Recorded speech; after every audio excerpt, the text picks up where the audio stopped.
Hi, it's Edward again. And today I'd like to talk to you about articles. As you probably well know, the correct use of articles is one of the most difficult things to master in English. Non-native speakers often make mistakes when using articles. And even for teachers, it's very difficult to teach about articles. Of course, it's easy. We can say, oh, you shouldn't say that. You should say this way. But detailed rules can be confusing and inconsistent because there are so many different rules and exceptions about using articles.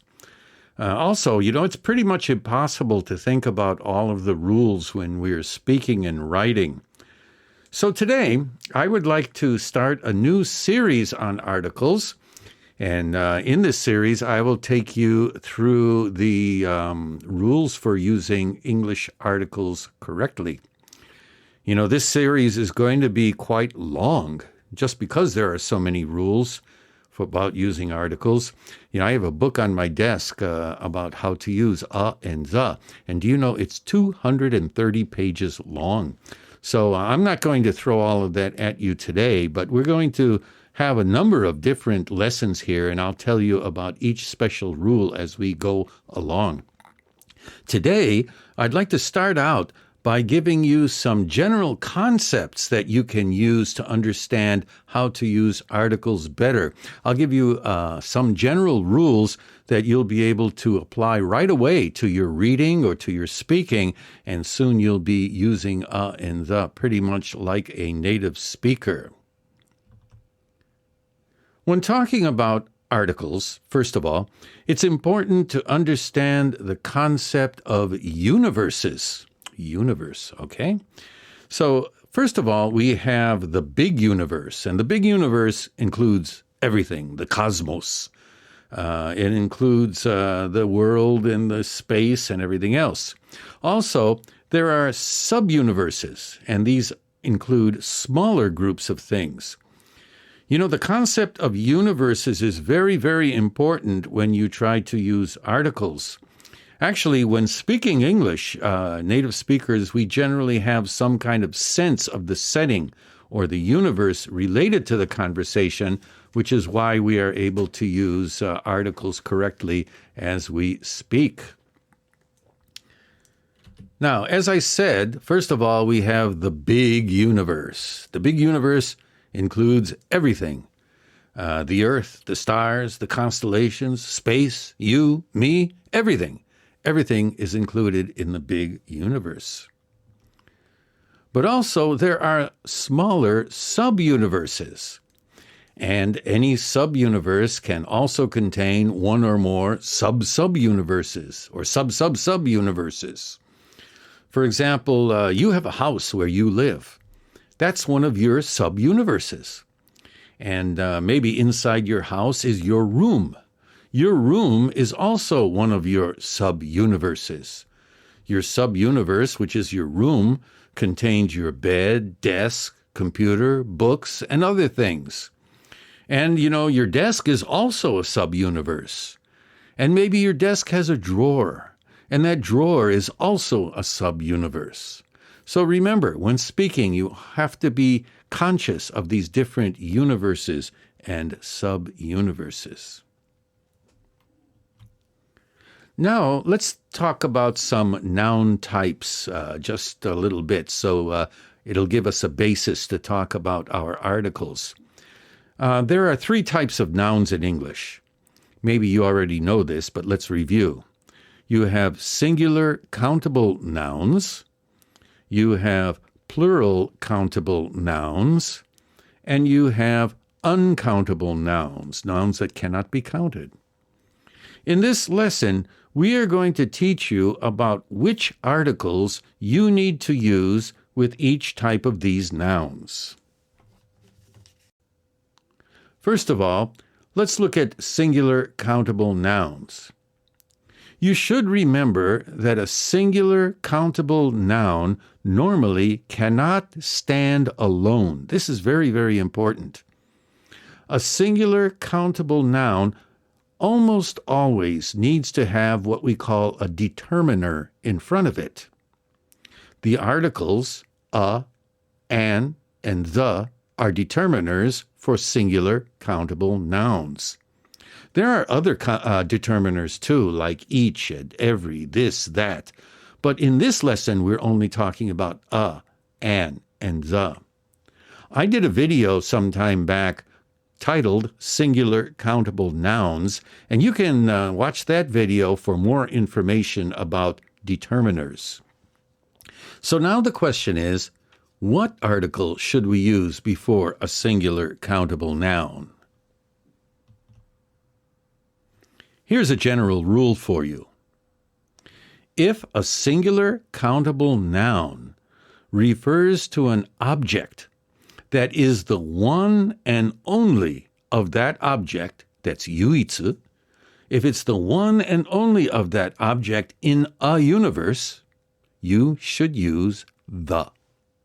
So look at this slide that we have here. We have a universe. In that universe is one apple. So it is the one and only apple. So if we talk about that apple, we will say the apple.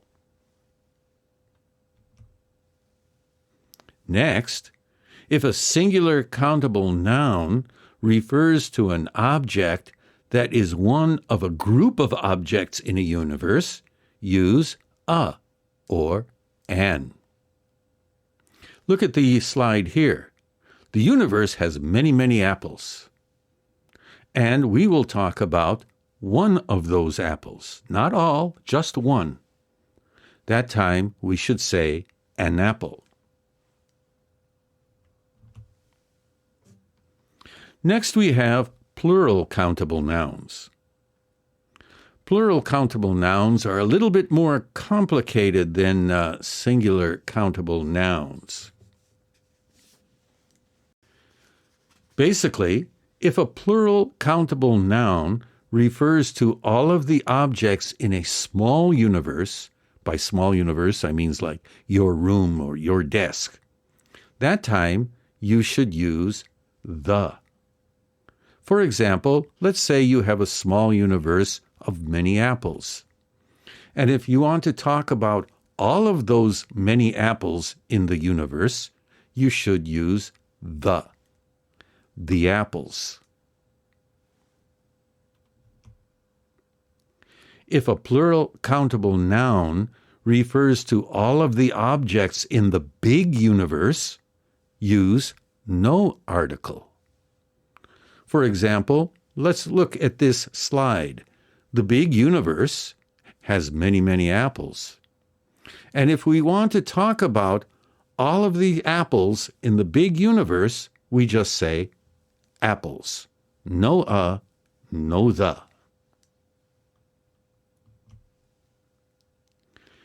If a plural countable noun refers to some of the objects in some universe, use some. Some is like the plural form of a and an. Again, look at the slide. We have a universe of many apples. And we want to talk about 3 or 4 or 5 of some apple of the apples in the universe.